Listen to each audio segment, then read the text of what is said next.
Baru sekitar 2 bulan lalu, aku bilang sama si Ayah, anak terakhirku, sekarang masih umurnya sekitar 9 tahun, aku bilang, ya kamu harus jadi programmer. Aku bilang gitu, kenapa? Karena ketika melihat Ayah keperluan Bjorka ya? dakwah, kenapa? Jadi Bjorka ntar gitu. Iya, pengennya programmer. Nah, Kenapa? Bjorka. Karena melihat keperluan dakwah ke depan, kita akan lebih banyak bersentuhan ke dunia digital. Contoh misalnya ya, di zamanku itu yang pintar desain itu cuma kayak Mas Hussein. Lalu kemudian yang pintar bikin video tuh cuma di kampus tuh cuma 2 orang yang bisa bikin video. Tapi zaman sekarang orang desain dan bikin video di HP. Di masa depan kira-kira 5-10 tahun lagi kita bisa coding di handphone. Artinya programming itu sangat penting. Artinya dakwah multimedia itu akan memerankan peranan yang sangat-sangat istimewa di masa depan. Artinya contoh gini ya, coba bayangin ya. Pertanyaan saya sederhana, pas kita 2 tahun pandemi, menurut teman-teman yang default kalau kita janjian sama orang itu offline atau online? Online dong. Iya. Karena orang nanya, ada pengajian offline atau online? Karena defaultnya pasti Online. Maka orang bilang, oh offline nih. Oh itu sesuatu yang luar biasa. Sebelum pandemi ketemu offline default. Setelah pandemi ketemu online default. Coba bayangin kalau sudah ada metaverse. Kalau misalnya semua orang sudah ada alat virtual, lalu kemudian dia bisa ketemu langsung di tempat secara virtual. Itu kayak film Ready Player One gitu. Iya. Nah artinya setiap orang yang punya kemampuan programming itu akan sangat-sangat menguntungkan dakwah ke depan.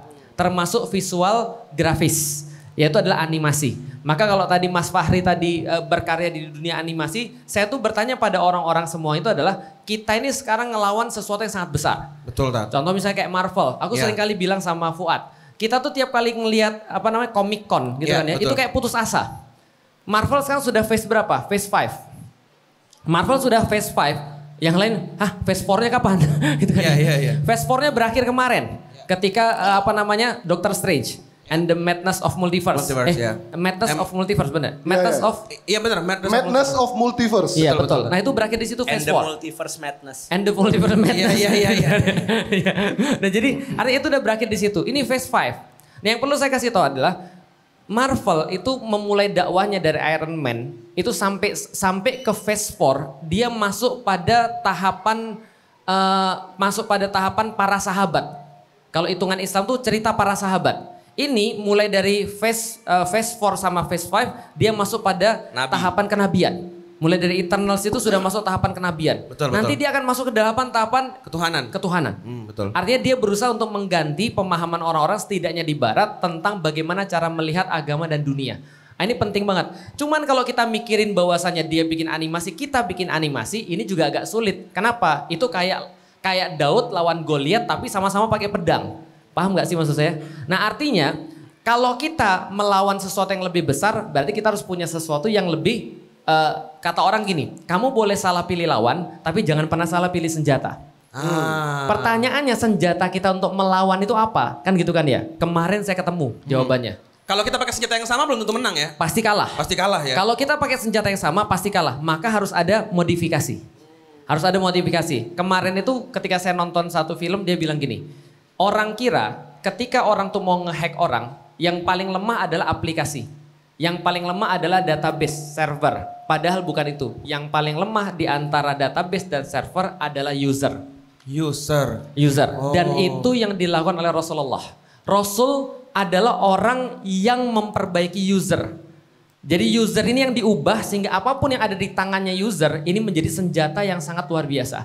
Artinya adalah apa? Belajar terus animasi. Kita perlu itu di masa depan. Tugas saya dan teman-teman yuk ngaji di depan memberikan antum sesuatu untuk mengubah user sampai user itu akhirnya berpihak pada Islam insya Allah.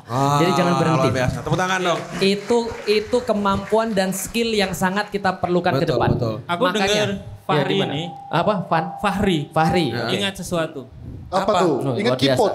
Pasti ayatnya cinta nih. Ingat piano. Perlu aku jadi lead vokal mas? Enggak usah, jangan nyanyi. Oh benar kan? Udah bagus-bagus merubah user. Aisyah.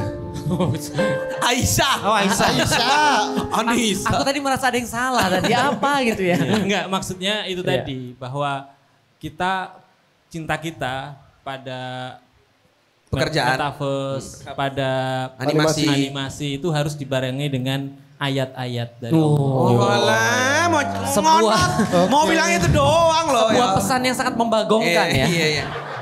Iya. Tapi bener sih, aku dapat Iya. pesan yang sama dari Ustadz Felix juga. Mungkin teman-teman yang tahu di sini bahwa kita tuh kalau udah expert di sebuah bidang, yang pertama aku ingat awal di hijrah, tinggalkan. Dulu Betul. awal gitu. Betul. Memang stylenya Yung Ngaji waktu itu memang tidak, karena arahan dari Ustadz adalah kamu ahli di bidang apa, dalami. Karena itu dulu. Powernya didalamin dulu ya. Nanti bagian gimana-gimananya itu biarlah kemudian para asatis yang menginstal di kepala kita. Benar. Karena gini, coba teman-teman bayangin ya.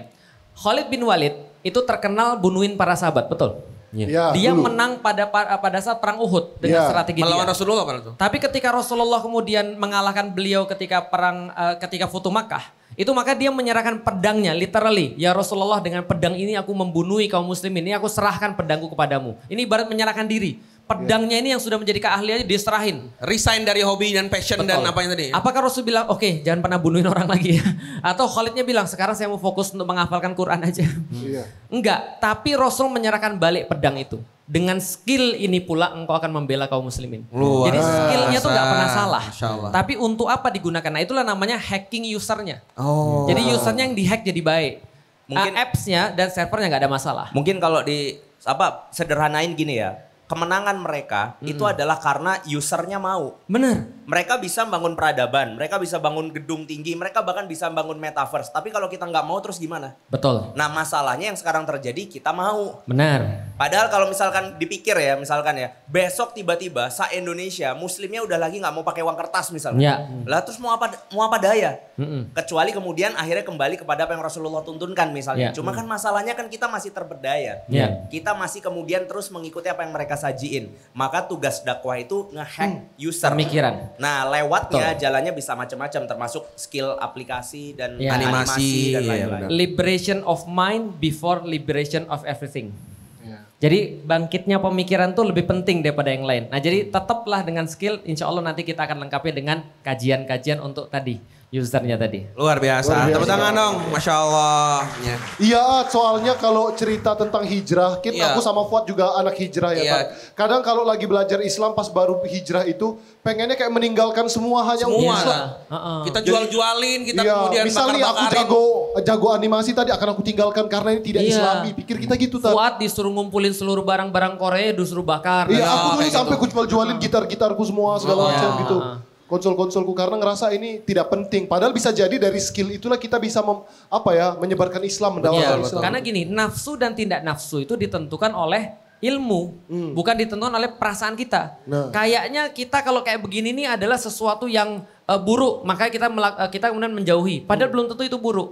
Bisa dipahami ya. Jadi contoh kayak gini, kalau Khalid bin Walid merasa membunuh itu adalah buruk ketika perang, maka dia nggak mau lagi ikut perang. Maka apa yang terjadi? Nggak terjadi. Kemudian apapun yang sekarang kita kenal dalam sejarah. Nah berarti baik dan buruk itu yang nentuin siapa? Syariat. Dan strategi itu yang menentukan siapa? Yang punya ilmu, yaitu adalah para ulama. Nah harusnya kita tanya pada para ulama, saya punya skill ini. Dimanfaatinya gimana ya Sat ya? Ya, Nah, jadi kira-kira Kalau gitu. saya nyambung Rizko tadi, artinya bicara soalan dakwah, bicara soal hijrah itu tidak setiap orang harus seperti Ustadz Abdul Somad. Benar. Tidak setiap orang seperti Ustadz Adi Hidayat. Iya. Ya. Bahkan kalau kata Opa Fuad, itu bahkan dia katakan, saya ini keset kok nggak apa-apa gitu. Dalam Iya. tanda petik ya itu. Iya. Apapun potensi yang kita miliki, sebenarnya kita bisa kok berkontribusi untuk dakwah gitu Iya. kan. Apapun peran kita, apapun potensi kita, apapun kemampuan kita, ternyata bisa loh untuk berkontribusi di dalam dakwah ini. Tidak mungkin Allah ngasih kita hidayah, kecuali Allah pasti sudah menyiapkan kontribusi kita pada Islam. Masya Allah. Pasti.